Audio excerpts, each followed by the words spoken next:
All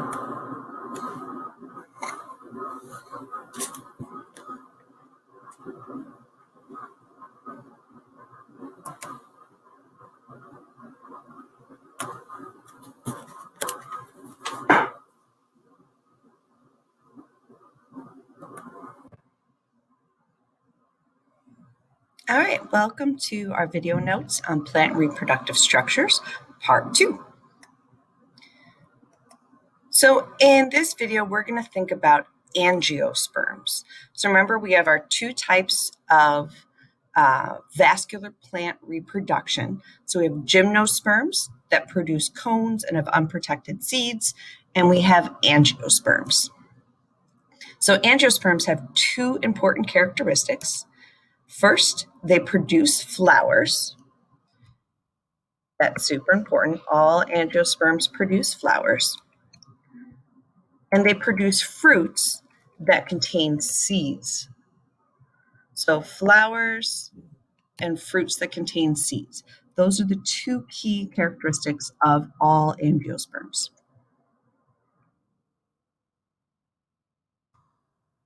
So they go through a specific life cycle.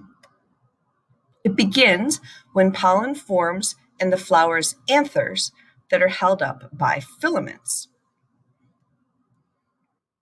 So this is the anther.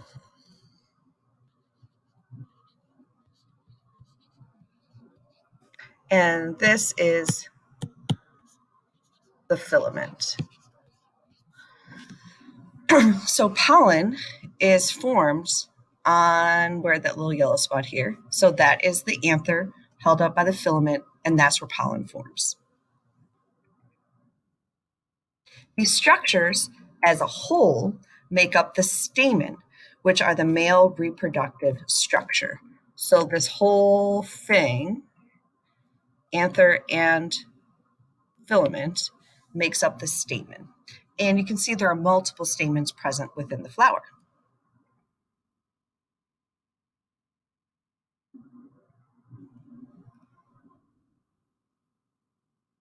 So anther containing pollen, filament. So let's think about the female reproductive structures within our flowers. So the female reproductive structure is the pistil, and the pistil has 3 parts. First, there's the stigma, then the style, and the ovary.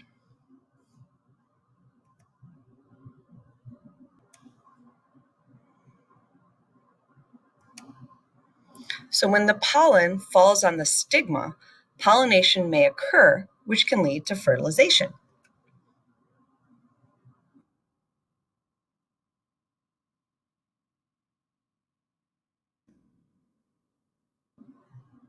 So the female reproductive structures. The female reproductive structure is called the pistil. And it has 3 parts. So the pistil is this main section here in the flower. The first part is the stigma.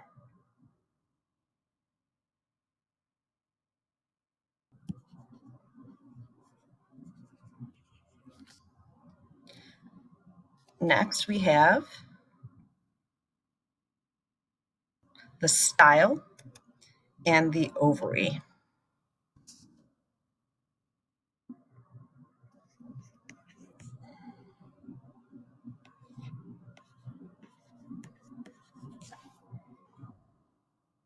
When pollen falls on the stigma, pollination may occur, which can lead to fertilization. So remember, our stigma is up top, and then we have the anther that contains the pollen.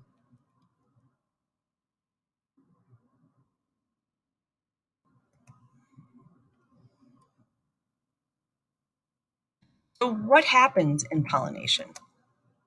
Well, some angiosperms are pollinated by the wind, but most rely on animals called pollinators, such as bees and hummingbirds. When an organism enters a flower to obtain food, it becomes coated with pollen. Some of the pollen can drop onto the flower's stigma as the animal leaves. The pollen can also be brushed onto the stigma of the next flower the animal visits. If this pollen falls on the stigma of a similar plant, pollination, fertilization can occur.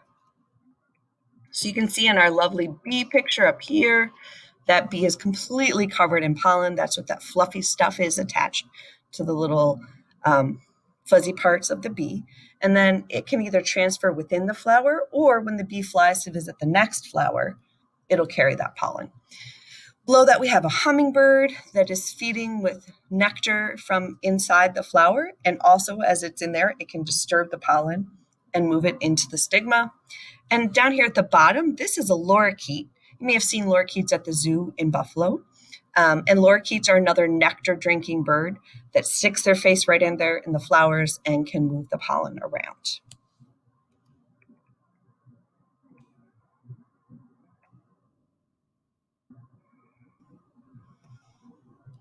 All right, so the next step, my pollen has been moved from the anther to the stigma, and then it can move its way down inside the plant, as you can see in our little GIF up here in the corner.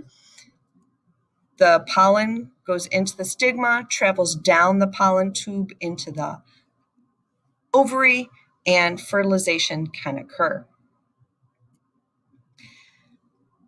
The zygote then begins to develop in the seed's embryo. Other parts of the ovule develop into the rest of the seed. So sperm cell joins with egg cell inside the ovule, within the ovary at the base of the flower, and then the zygote begins to develop into the seed's embryo. So there are some other structures that help a flowering plant to reproduce successfully. Colorful, often pleasantly scented petals surround the plant's reproductive organs and attract pollinators. Green sepals protect the growing flower, and the flower is what develops into a fruit. The ripened ovary and other structures of an angiosperm enclosing one or more seeds. So let's start with the petals. Here's our flower. Those are the pretty petals. Sepals are the green leaves that are at the base of the flower that help protect it as the flower is growing. And then it develops fruit. And the fruit is really the ripened ovary and other structures of the angiosperm. So when you have eaten a tomato, this is a great example. You can see the parts of the flower of the tomato and the tomato itself and how it develops. So that green stem at the top of a tomato, that is actually the sepals from the tomato flower. The seeds inside, that is what was the ovary of the tomato. And the stigma is actually the tail end of the tomato, where you see that little, almost looks like a little scar or scab at the bottom of the tomato. So you're eating what was the flower, and more specifically, the ovary of the tomato flower.